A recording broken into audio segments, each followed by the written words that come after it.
Like, you want to talk about a sob story, and you want to talk about a guy who is painted as this villain, as this guy who's doing a lot of complaining, and painted as this guy who's a ducker. Jose Aldo should be celebrated as a guy who came from nothing.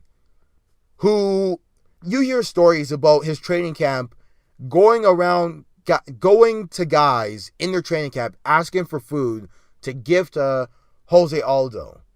You hear stories about how poor and the slums that Jose Aldo has been in.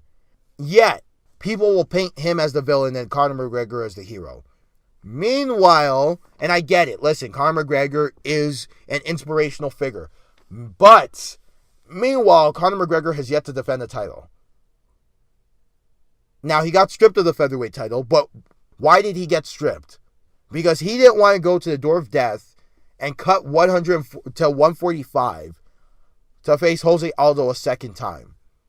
Right? And you have to think about why he wants to fight Floyd Mayweather.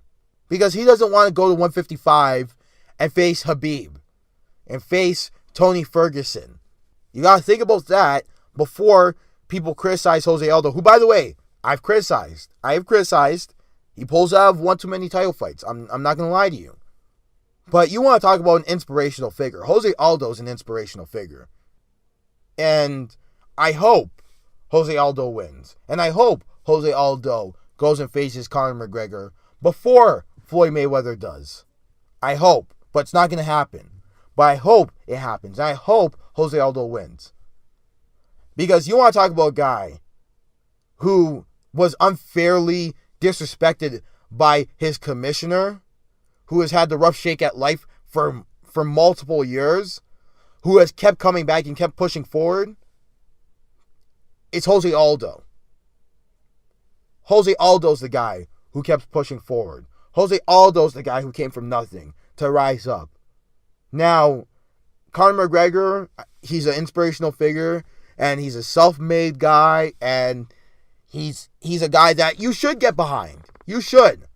But you want to talk about a guy who gets unfairly criticized and who was dominant in his division.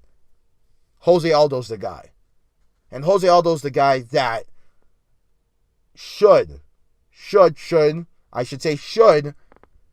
be the next in line for a Conor McGregor title shot.